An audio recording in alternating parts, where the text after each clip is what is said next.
Jemaat kekasih-kekasih Tuhan, selamat hari Minggu, Shalom.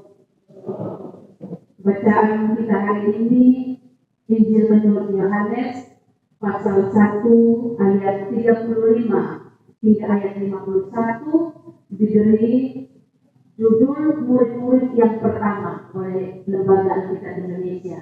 Dan tema renungan kita pada pagi hari ini adalah kesaksian yang menuntun orang pada Kristus. Salah satu tugas gereja orang-orang Kristen adalah bersaksi. Memberi kesaksian tentang Yesus Kristus yang adalah Anak Allah.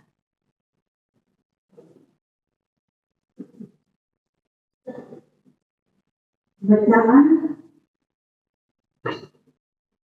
mencatat kesaksian daripada Yohanes tentang siapa itu Yesus. Dia tahu keberadaan dirinya bahwa membuka tali kasut pun aku tidak layak. Dan kesaksian Yohanes adalah tentang dia, Sang Mesias itu. Ayat 35 menceritakan Yohanes berdiri bersama dua orang muridnya. Dan ketika dia lihat Yesus, Yohanes katakan kepada dua murid ini, Andreas dan kawannya, lihat anak domba itu. Dua murid ini, Andreas dan kawannya, mendengar kesaksian Yohanes tentang siapa Yesus dan mereka mengikutinya. Ayat 38 menulis Yesus menoleh ke belakang melihat bahwa mereka mengikuti dia. Tanya Yesus kepada mereka, apa yang kamu cari? Mereka menjawab, di manakah engkau tinggal? Ketika Yohanes memberikan kesaksian tentang siapa itu Yesus, ada hati dan telinga yang mendengar, sehingga ada keputusan yang dibuat untuk mengikuti Yesus. Dari pertanyaan Yesus ini, dari pertanyaan mereka, di manakah engkau tinggal? Yesus mengajak mereka, marilah dan kamu akan melihat. Sebuah ajakan yang bukan basa-basi. Tetapi ketika Yesus melihat kerinduan mereka mengikuti Yesus, Yesus mau supaya mereka mengenal lebih jauh siapa itu Yesus. Tidak sebuah sekedar sapaan atau obrolan basa-basi.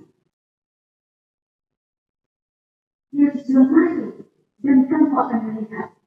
Dan Alkitab mencatat mereka datang, mereka melihat di mana dia tinggal, dan hari itu dia tinggal bersama-sama dengan mereka. Yesus membawa mereka untuk lebih mengenal, lebih dalam, lebih jauh kenal siapa itu Yesus dengan tinggal bersama dengannya.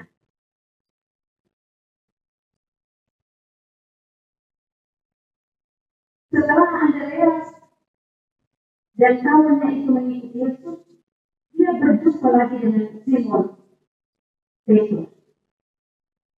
Dan dia menyampaikan berita yang sama dan yang dia dengar dari Yohanes tentang siapa itu Yesus.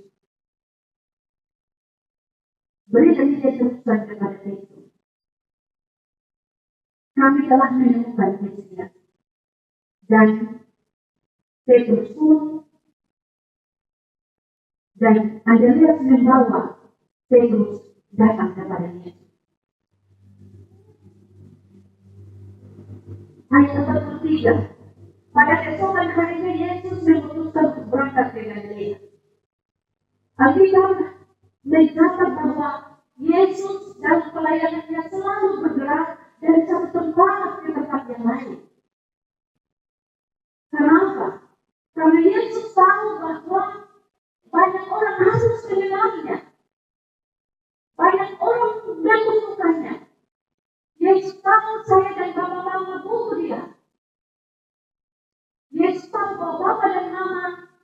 Sebab saya butuh keselamatan. Itu baru saja selesai merayakan Natal. Perayaan Natal boleh selesai, tapi berita Natal harus tetap dihidupkan dalam hati, dalam hidup kita. Bahwa Yesus telah datang ke dalam dunia ini. Dia datang untuk menyelamatkan saya dan Bapa Mama. Kalau dia itu, dia akan terus mencari dan memanggil sebanyak orang yang akan diselamatkan. Siapapun itu, Tuhan akan berjalan dari satu hati, dari satu kehidupan kepada hati dan kehidupan yang lain. Dia tidak akan pernah berhenti sampai setiap orang mengenal siapa itu Mesias anak Allah. Di Galilea dia bertemu dengan Filipus. Ajakan yang sama, itulah aku.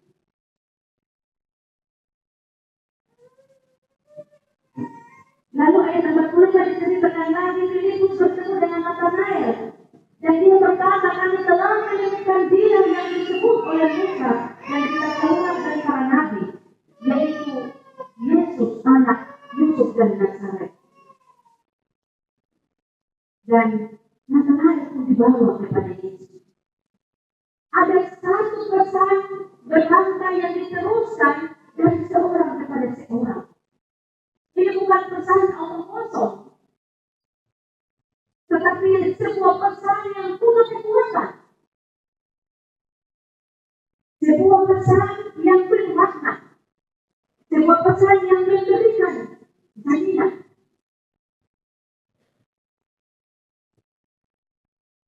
Tentang siapa itu Yesus Kristus.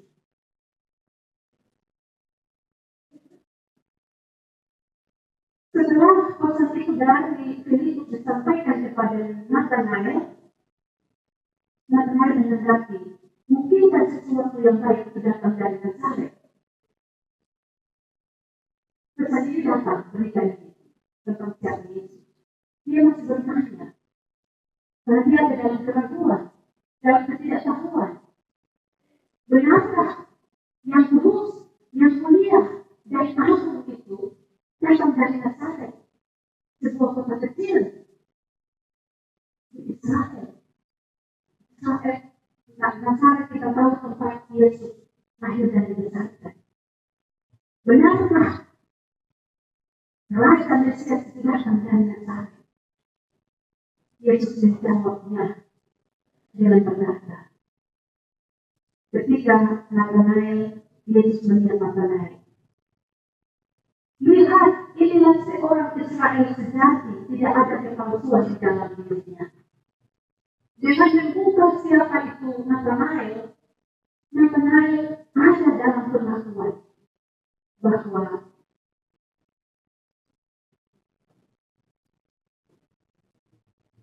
engkau anak Allah, engkau raja orang Israel. Sebelum Nathanael datang, Yesus bilang bahwa engkau ada di bawah pohon ara. Jadi Yesus mau bilang bahwa apa yang kau buat itu saya tahu. Di sini Yesus mau kasih tahu bahwa saya yang maha tahu. Dan itu yang juga mau disampaikan kepada saya dan Bapak Mama. Yesus Kristus itu maha tahu.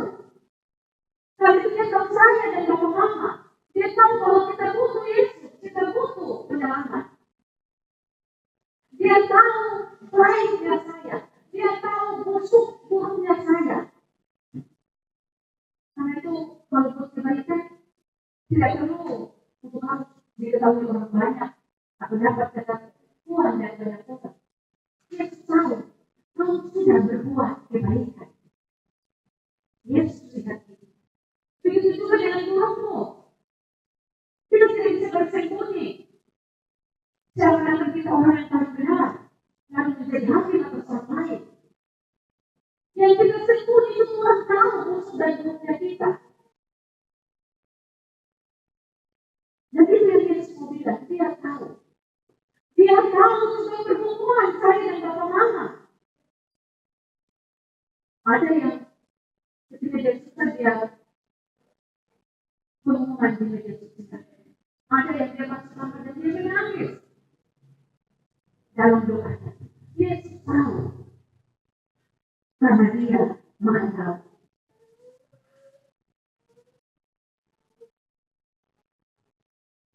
Jemaat yang dikasihi oleh Tuhan kita Yesus Kristus, kadang-kadang kita ragu tentang Yesus yang maha tahu, Yesus yang maha segala-galanya.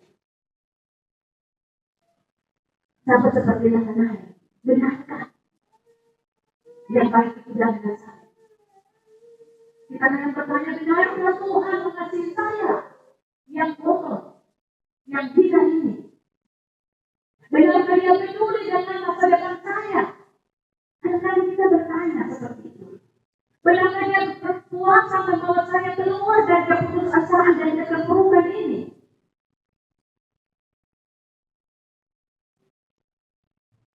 Kalau pertanyaan itu datang dalam kehidupan kita, dalam perjalanan iman kita kepada Yesus Kristus.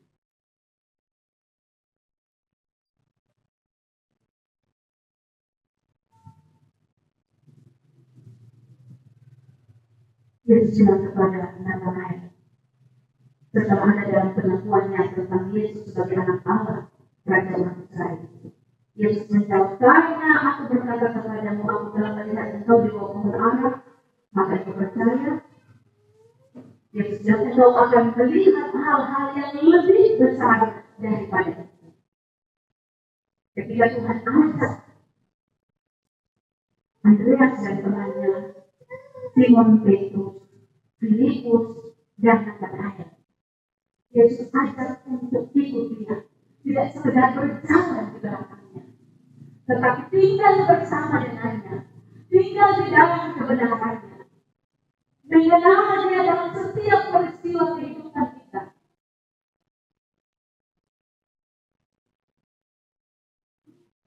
Sampai pada akhirnya ada dalam pengakuan, dia Tuhan atas hidup saya.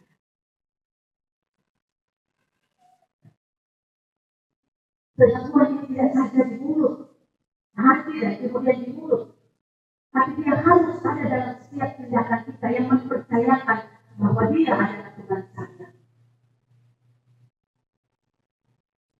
Kenapa Yesus bilang tinggal bersama? Mari ikut aku tinggal bersama denganku. Supaya ketika kita bersaksi, kesaksian yang kita sampaikan itu adalah sesuatu yang kita sendiri alami. Berjumpa dan mengalami dengan Tuhan. Bukan sesuatu yang kita dengar dari orang bilang Tuhan seperti ini. Ketika saya bersaksi tentang Tuhan adalah penyembuh saya, tapi saya mengeluh dengan penyakit yang tidak sembuh. Orang akan menggugat kesaksian saya. Tapi kalau saya bersaksi bilang, walaupun dalam sakit Tuhan adalah kekuatan saya, dan saya masih tetap berdiri untuk memberitakan firman Tuhan. Siapa yang dapat menggugat kesaksian saya? Kalau saya mengalaminya. Saya pernah ada dalam satu percakapan dengan seorang pemuda. Itu sangat kita. Dia telah kehilangan bapaknya. Dalam percakapan pribadi itu saya tahu perhubungan semangat.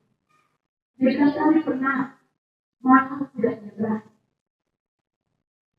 Dan mamanya bilang, anak berdoa, minum air untuk tidur ya. Mereka berdoa. Tapi tiba-tiba ada kesukaan itu. Ada satu tetangga yang datang berat 2 kilo. Entah siapa yang kasih tahu, tapi dalam cerita itu saya bilang itu kesaksian itu. Bahwa Tuhan memelihara kelangsungan keluarga. Belajar dari iman bahamu. Dan terus ada dalam ketekunan iman untuk mempercayakan hidup, bahkan masa depan yang kau umuri saat ini. Tetapi dalam iman. Bagaimana? Tema kita adalah kesaksian untuk menuntut orang pada Kristus. Saksikan apa yang Tuhan buat dalam hidup. Bukan apa yang kurang lain benar. Apa yang kita dengar dari orang lain. Saya percaya bahwa perjalanan hidup iman kita telah membuktikan bahwa dia ada. Dia hidup. Dia berkuasa. Dia peduli.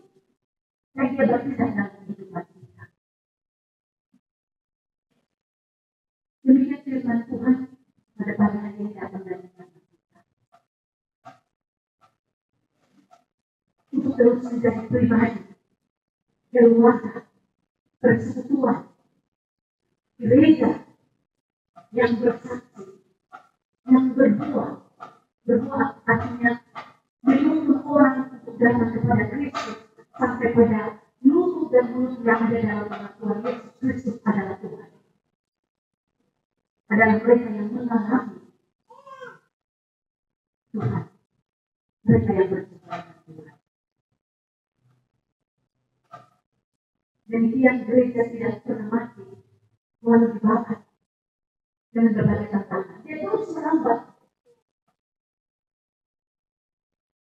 Karena setiap orang akan bersaksi, bukan tentang dirinya, kesembuhan rohani dengan iman yang teguh, tapi tentang Tuhan yang dia sembah sebagai Allah yang hidup. Tuhan memberkati kita dengan firman. Amin.